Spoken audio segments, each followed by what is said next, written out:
पटवारी के कलम तब तक नहीं चलती है जब तक उसकी जेब में माल नहीं जाता है।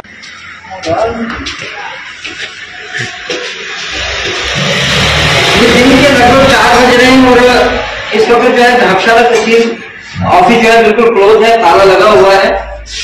हम लोगों ने मैंने दिन को कम से कम कोई 3 से 4 कॉल किए पटवारी साहब को, जो यहाँ के हैं आबिद पटवारी, जो धर्मशाला तहसील में काम करते हैं, इलाका सरूर के पटवारी हैं। मैंने उनको 3 से 4 कॉल किए लेकिन उन्होंने कॉल पिक नहीं किया। बाद में मैंने नायब तहसीलदार साहब से बात की तो उन्होंने बताया कि हमने पटवारी साहब को किसी जरूरी काम से सरूर इलाके में भेजा है, वहां पे वो काम कर रहा है, वहां पे मतलब अपनी तहसील का कुछ काम करने के लिए गया हुआ है। लेकिन जब बाद में मैंने कहा कि हमें पटवारी से जरूरी मिलना है, जब मैंने उनको बार बार फोन किए तो फोन करने के बाद लास्ट में पटवारी साहब हमें ये बताते हैं, भाई जब उन्होंने हमारा कॉल पिक किया तो बोलते हैं कि मैं गांव में हूँ बैठा हुआ, अपने जो बोलवा में कहीं गांव है उनका, उस गांव में बैठे हुए अभी। मैं जिला एडमिनिस्ट्रेशन से डीसी साहब से पूछना चाहता हूँ, क्या आज 25 अक्टूबर की डेट में क्या यहाँ पे धर्मशाला का जो पटवारी है आबिद हुसैन, क्या वो ऑन ड्यूटी है या ऑफ ड्यूटी है? अगर वो ऑन ड्यूटी है तो वो ऑफिस में क्यों नहीं है? अगर वो ऑन ड्यूटी टूर पे है, सरूर के टूर पे है, तो सरूर में मैंने जब कंफर्म किया वो वहां पे भी नहीं था। और ये आज की बात नहीं है, हमेशा से जब भी लोग कॉल करते हैं तो पटवारी से मिलना इतना लगभग असंभव जैसा लगता है। पटवारी से मिलना, डीसी साहब से मिलना आज की डेट में बहुत इजी है। डीसी साहब को एक कॉल किया जाए तो वो शायद पिक कर लेंगे, लेकिन पटवारी 50 कॉल करने के बाद भी पिक नहीं करता है, लोगों को इग्नोर करता है। यहाँ पे नौजवान जो है दरअसल रहते हैं, दिन में बहुत सारे लोगों को यहाँ पे चैलेंजेस फेस करने पड़ते हैं। आप देखिए 4 बजे का समय है, ऑफिस बिल्कुल बंद है।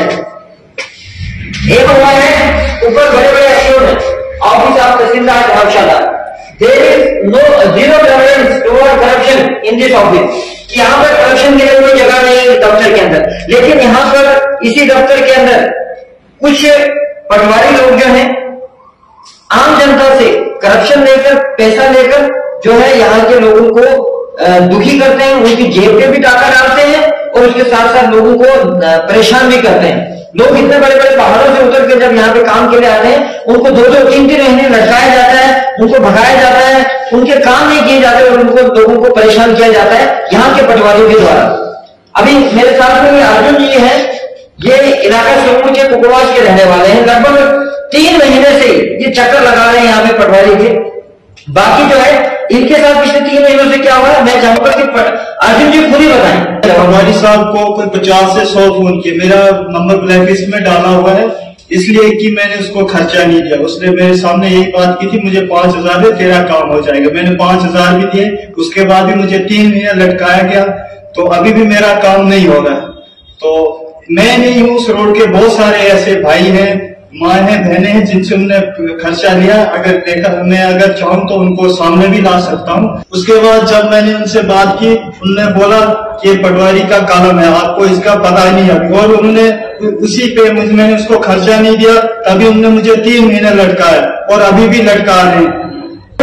3 महीने से पटवारी के कलम तब तक नहीं चलती है जब तक उसकी जेब में माल नहीं जाता है। ये साफ साफ जो है धर्मशाला के जो लोग हैं, ये पटवारी साहब के ऊपर जो है ये आरोप लग रहा है। और इस आरोप में कितनी सच्चाई है ये तो कमेंट सेक्शन में खुद लोग बता रहे हैं, खुद लोग जानते हैं। पूरे इलाके सरूर का सर्वे कर रही है तहसीलदार साहब आपकी नाक के नीचे, डीसी साहब आपकी नाक के नीचे, हमारे जो है एमएलए साहब उनकी नाक के नीचे, यहाँ के जो डीडीसी हैं जहाँ पे धर्मशाला हेडक्वार्टर में अशोक प्रयाग जी, उनके नाक के नीचे इतना करप्शन हो रहा है। तो यहाँ पे लिखा जाता है बड़े बड़े अक्षरों में जीरो टॉलरेंस टुवर्ड करप्शन को बर्दाश्त नहीं कर सकते हो।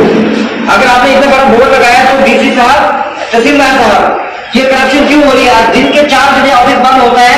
जब भी हम यहाँ पर आते हैं, जब भी हम पटवारी से मिलने की कोशिश करते हैं, वो कभी सरूर में होता है, कभी किश्तवाड़ में होता है, लेकिन कभी भी हेडक्वार्टर जहां पे लोगों को काम होता है वहां पे नहीं। पटवारी को कोई एक ठिकाना लोगों को आज तक पता नहीं कि लोग वहां से काम कैसे लें। किसी एक छोटे से सर्टिफिकेट के लिए भी जो 15 दिन के अंदर काम हो जाना चाहिए, उसके ऊपर 1.5 महीने लगते हैं। और जब तक जेब में रिश्वत ना जाए, जब तक जेब में पैसा ना जाए, तब तक ये कलम नहीं चलते हैं। ये कब तक हम लोग बर्दाश्त करेंगे?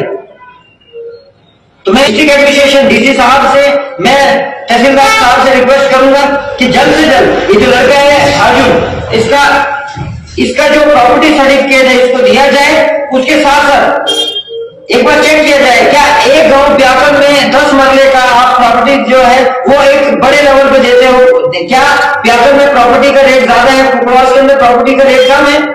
मैं चाहूंगा कि एंटी करप्शन ब्यूरो भी इन्वॉल्व हो और इनके ऊपर थोड़ी सख्त कार्रवाई हो। डीसी साहब से मैं स्पेशली ये रिक्वेस्ट करूंगा कि बायोमेट्रिक सिस्टम जो है धर्मशाला के अंदर लगाया जाए, सीसीटीवी लगाया जाए, क्योंकि ये तहसील थोड़ी सी डिस्ट्रिक्ट हेडक्वार्टर से दूर है। यहाँ पे चारों तरफ सीसीटीवी लगाया जाए और यहाँ पे जो मुलाजिम है उनकी बायोमेट्रिक अटेंडेंस हो, टाइम पे आए, टाइम पे जाए और पब्लिक का काम हो। और जब भी कोई कहीं पे जाता है उसका पूरा वेरीफाई किया जाए कि सच में वो काम के लिए गया है या अपने घर में बैठ के आराम से रेस्ट कर रहा है। तो मैं डीसी का एडमिनिस्ट्रेशन से ये रिक्वेस्ट करूंगा।